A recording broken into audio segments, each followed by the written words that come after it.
To the show again, Eric McClung. Hey, Eric, how are you tonight? Doing well. How are you guys?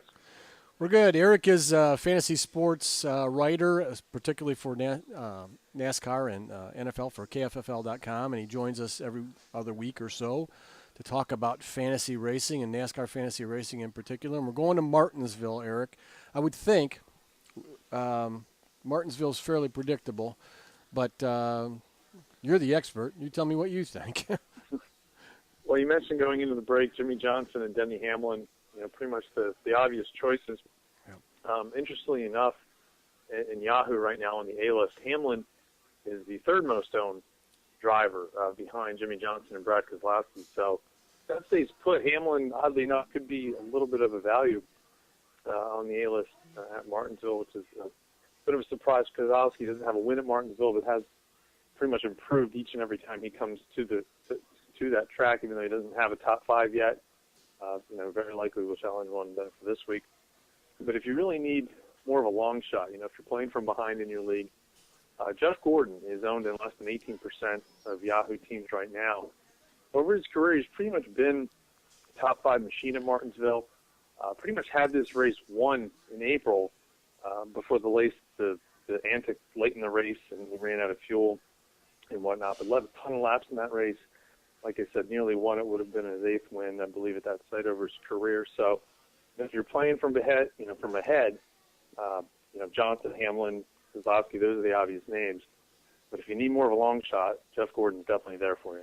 Yeah, how much do you put into your calculations the results that a guy like Gordon's had during the season? I know he has results at he has a history of good results at Martinsville, but this year has been a season like he had in the first race at Martinsville, where he's run up front, for a good portion of a lot of races, and had something happen, and that was a fuel thing there. It's been something a lot of places. Yeah, absolutely. Does that play into your considerations, or is that just the reason he's not one of the top three or four owned drivers? In the Yahoo game. Right. That's why I would suggest using him if you're playing from behind. If you need to make up a big deficit in your league, if you need to catch a couple guys in front of you, more than likely they're not going to start Jeff Gordon. So say they all go Jimmy Johnson and Dan Hamlin, and disaster strikes for one of those guys, and Gordon puts up the kind of performance that he typically does at this track. You might be able to leapfrog those guys. So that's the only situation I would play him. But you're right, he is sort of a boomer bust guy. In the chase, he's finished second and third in a couple of these races, and then, he completely gets wiped out in the other one. So, going into these, he's going to be a boomer bust kind of guy. So if you're playing from behind, that's really the only situation you would want to use Gordon. Again, we're talking to Eric McClung, who writes for KFFL.com. Eric, did Matt Kenseth win and strong run this past week move him up any in your power rankings, I guess, for the last four races? Texas is where you would want to use him. He's a mile and a half guy, always has been. That's pretty much the place I would target him. He's been hit or miss lately at Martinsville. He had a good finish, I believe, in April, but the Roush guys in general, not really good places. For the Roush drivers, that is, Martinsville usually not the best site for many of those guys, Kenseth included. So, Homestead as well. That's a mile and a half track. Those are the two places I would definitely want to look at him. But yeah, definitely going out with the bang. It looks like at Roush.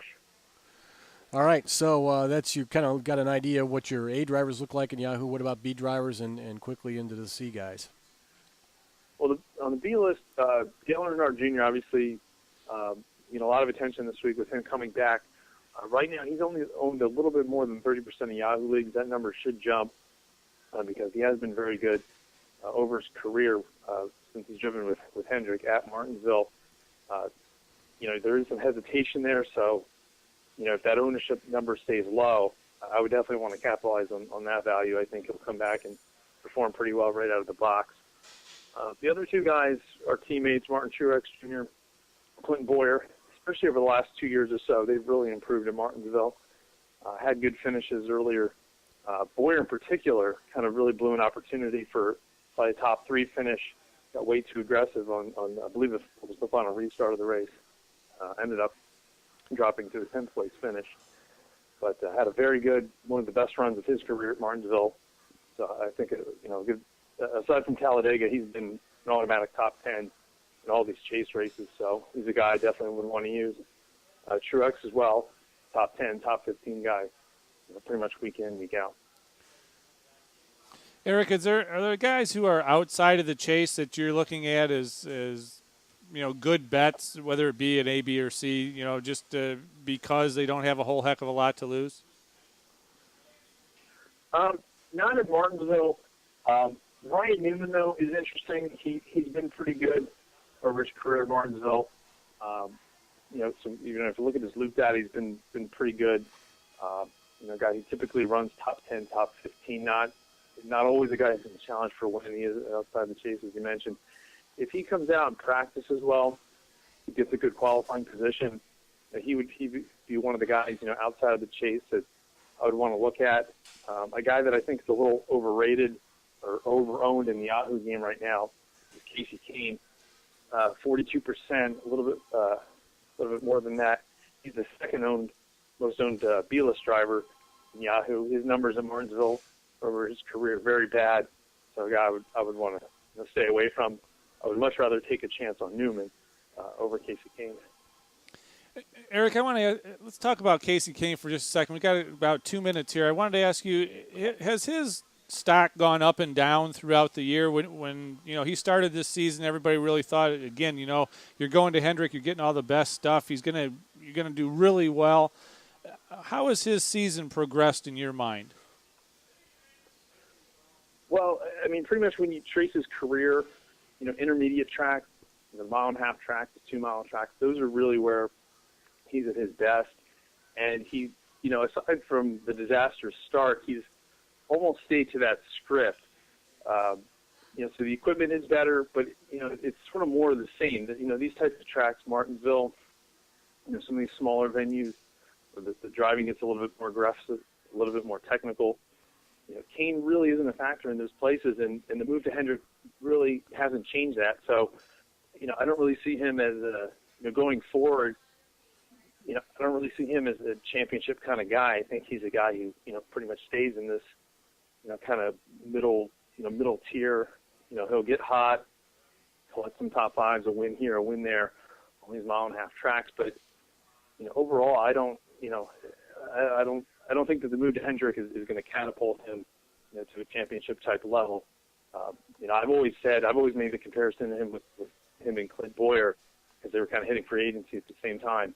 I think Boyer's overall skill set is much better. There's really not a track where he has a weakness, and you can't say that for Kane.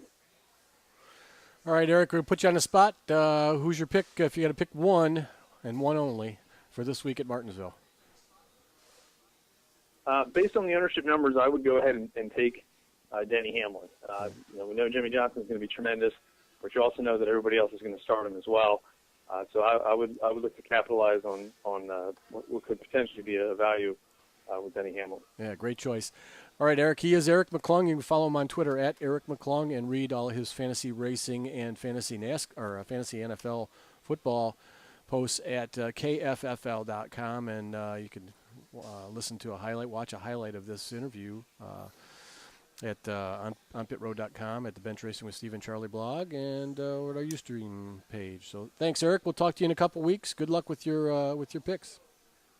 All right. Thank you. Appreciate it. All right. Eric McClung.